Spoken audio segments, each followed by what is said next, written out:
लोलार्क कुंड स्नान के संबंध में बहुत सारे प्रश्न प्राप्त हो रहे थे।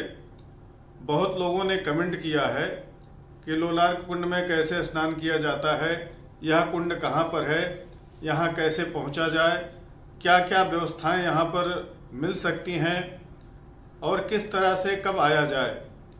देखिए, लोलार्क कुंड जो है वह वाराणसी में है। वाराणसी शहर में दक्षिण भाग में भदैनी नाम का एक मोहल्ला है। बगल में ही अस्सी है, बड़ा प्रसिद्ध स्थान है। तुलसी घाट है, गंगा जी बिल्कुल निकट से बह रही हैं। उसी तट पर तुलसी घाट के ठीक ऊपर यह लोलार्क कुंड स्थित है। लोलार्क कुंड भी है, वहाँ कूप भी है और भगवान लोलार्कादित्य सूर्य भी हैं। तो काशी में 12 सूर्य हैं, जिनमें से ये लोलार्क जो आदित्य हैं, इनका यह कुंड है। यहाँ पर मान्यता है कि जो लोग भादों की शुक्ल पक्ष की षष्ठी को स्नान करते हैं, जिन्हें संतान न होती हो, संतान हो करके नष्ट हो जाती हो, गर्भ नष्ट हो जाता हो, बांझपन हो, बंध्या हो, या एक संतान हो करके दूसरा कोई बच्चा फिर ना हो रहा हो, और संतान की दीर्घायु के लिए भी यहाँ पर सपत्नीक जो दंपति हैं वो आकर के स्नान करते हैं। जिन्हें चर्म रोग हो, कुष्ठ आदि हुआ हो या आंख का कोई रोग हो, वे लोग भी यहाँ आकर के स्नान करते हैं। यदि कुंडली में सूर्य जनित कोई बाधा है, पठन पाठन के क्षेत्र में, प्रतियोगिता के क्षेत्र में सफलता नहीं मिल रही है, नौकरी व्यापार व्यवसाय में उच्च पद नहीं प्राप्त हो रहा है, आप जितना कार्य करते हैं उस अनुसार आपको उसका फल नहीं मिलता है, तो भी यहाँ आकर के लोग स्नान करते हैं। भगवान सूर्य पूरे जगत की आत्मा हैं। उनके कारण ही रंग है, रूप है, तेज है और हम देख सकते हैं इस संसार को।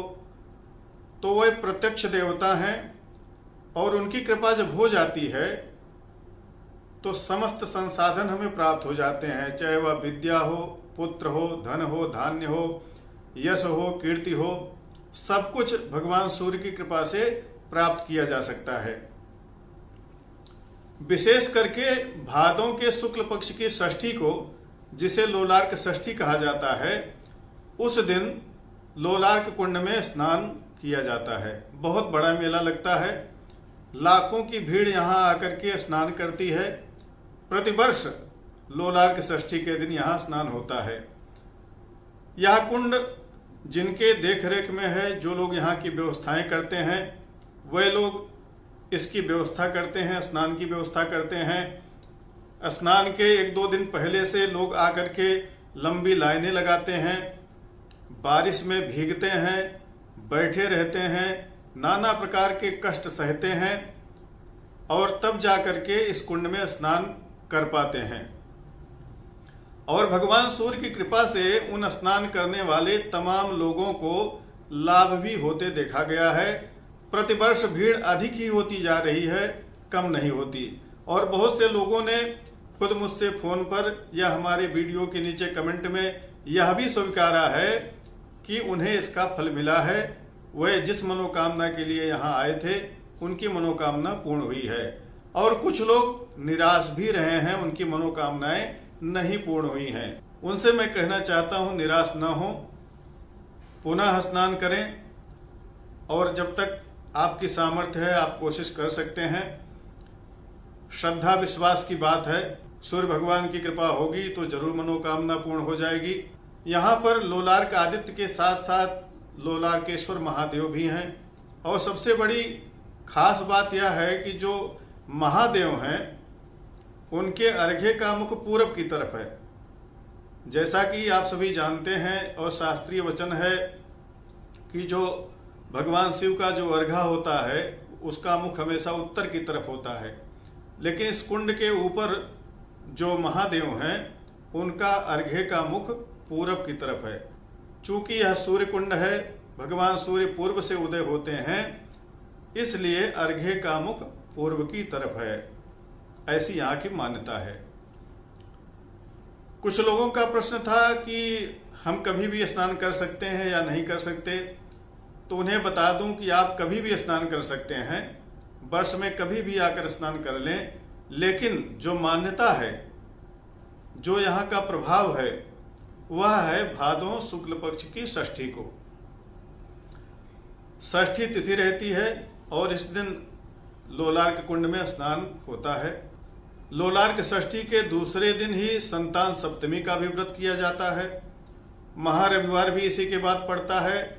तो संतान देने के लिए जो व्रत हैं वह षष्ठी से प्रारंभ होकर के सप्तमी और महारविवार सब संतान लाभ देने वाले हैं। तो इस समय कुछ विशेष स्थिति इस कुंड में होती है। आप इसे देखेंगे तो यह तंत्रवत दिखता है, तो इसे तंत्र कुंड भी कहा जाता है। तो यहाँ की विशेष महिमा भादों के शुक्ल पक्ष की षष्ठी को है। आप यदि आ रहे हैं तो वाराणसी स्टेशन आए, चाहे वह रोडवेज हो या यहाँ का जो कैंट स्टेशन है या सिटी है या फिर बनारस है, जिस स्टेशन पर भी आप उतरें वहाँ से ऑटो द्वारा आप दुर्गा कुंड आ सकते हैं, 80 पहुँच सकते हैं और वहाँ आ जाएं। वहाँ से पैदल ही रास्ता है और समय से आएँ, क्योंकि इस बार 9 सितंबर को लोलार्क षष्ठी पड़ रही है। तो निश्चित रूप से 7 या 8 तारीख से यहाँ लाइन लगना शुरू हो जाएगी, बैरिकेडिंग होगी जिसमें लाइन लगेगी। तो आप समय से आकर के अपना स्थान ग्रहण कर लें और यहाँ के व्यवस्थापक लोग 8 तारीख को रात्र से ही स्नान प्रारंभ करवा देंगे। चूँकि भीड़ बहुत ज़्यादा होती है, सबको स्नान करना रहता है, तो और बहुत बड़ी जिम्मेदारी की बात है।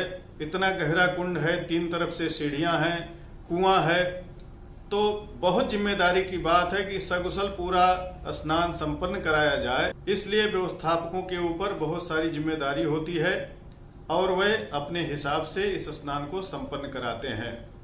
यहाँ कम से कम सामान लेकर के आएँ।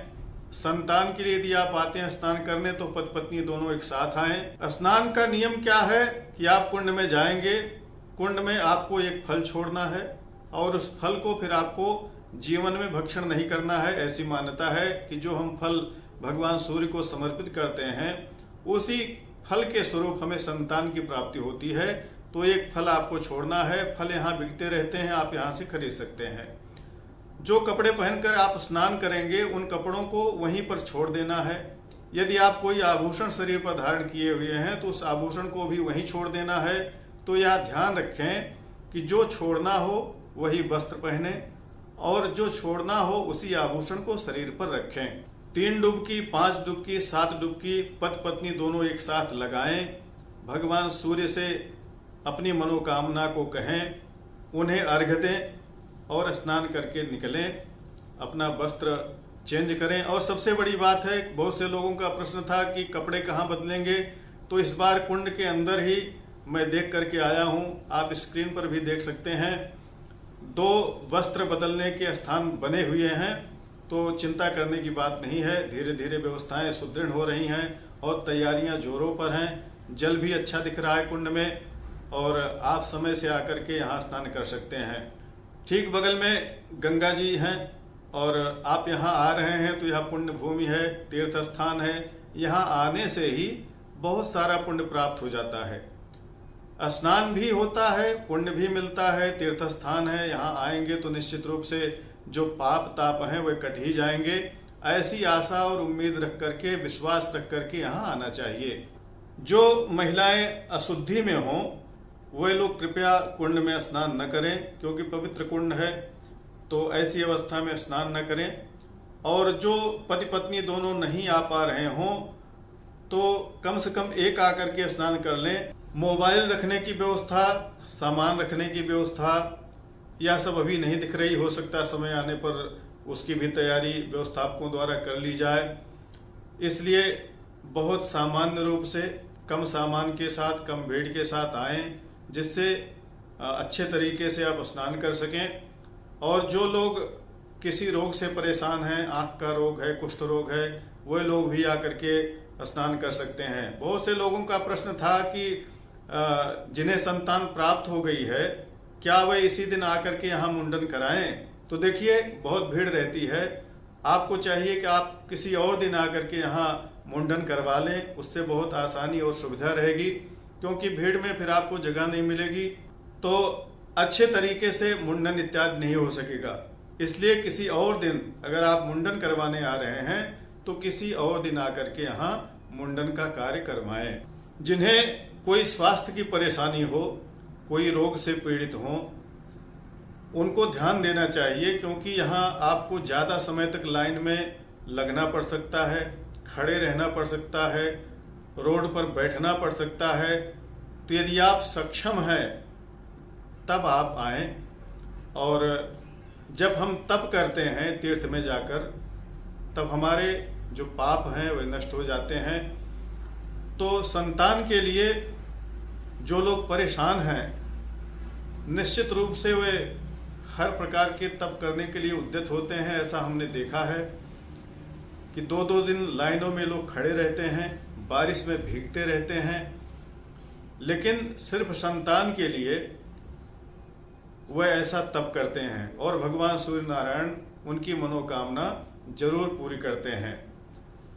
सबसे उत्तम बात यह है कि आप व्रत रख सकते हैं, लोलार्क षष्ठी है। और एक बात और बताएं आपको कि इस लोलार्क षष्ठी के दिन भगवान बलराम का भी जन्म है। पूरा सोशल मीडिया पर यह है कि भगवान बलराम का जन्म हर षष्ठी के दिन हुआ है, लेकिन उसका प्रमाण मुझे कहीं प्राप्त नहीं हुआ। लेकिन एक प्रमाण मुझे यह प्राप्त हुआ जो गर्ग संहिता से है कि भगवान बलराम का जन्म भादों शुक्ल पक्ष की षष्ठी को हुआ था, और वह लोलार्क षष्ठी है। तो इस दिन पवित्र बलराम का भी जन्मोत्सव है, तो उसे भी आप मना सकते हैं, व्रत कर सकते हैं। और स्नान के बाद आपको चाहिए कि आप रविवार का व्रत रहें। संतान की अगर इच्छा है तो रविवार का व्रत बड़ा ही उत्तम व्रत है। आपको कैसे व्रत करना चाहिए, रविवार व्रत की क्या कथाएं हैं, इसी के बाद महारविवार भी पड़ेगा। तो आप आई बटन में जाकर हमारी वीडियो देख सकते हैं। उसमें भगवान सूर्य की विभिन्न विधानों से पूजा इत्यादि का वर्णन भी किया गया है। जब तक आप तप नहीं करेंगे तब तक आपको शुभ फल नहीं प्राप्त होगा, यह निश्चित रूप से है। संतान, पत्नी और धन, ऐश्वर्य, विद्या, यह सब हमें प्रारब्ध से प्राप्त होते हैं, हमारे कर्मों से प्राप्त होते हैं। और यदि कोई अच्छे कर्म नहीं है तो हमें पीड़ा होती है, और वह पीड़ा इसी प्रकार के तप करने से समाप्त होती है। तो आपको चाहिए कि स्नान के साथ साथ अपना खान पान, आहार व्यवहार वह भी सुधारें, व्रत करें। और यदि आप मांस, मदिरा आदि का व्यसन करते हैं तो उसे छोड़ें, सात्विक रूप से भगवान सूर्य की आराधना करें। निश्चित रूप से आपकी मनोकामना पूर्ण होगी। और यदि आप फॉर्मेलिटी रूप में चाहते हैं कि स्नान कर लें, आपको फल मिल जाए, तो ठीक है, भगवान सूर्य सुन लेंगे, निश्चित रूप से सुनेंगे, आपको मिल जाएगा। लेकिन तप तो करना चाहिए। जो लोग तप करेंगे उन्हें निश्चित रूप से फल की प्राप्ति होगी। लोलार्क कुंड के संबंध में, जानकारियों के संबंध में और वीडियो आती रहेंगी। आप लोग चैनल को सब्सक्राइब करके रखिए और जानकारियों के लिए हमारे साथ बने रहिए। नमस्कार, जय विश्वनाथ।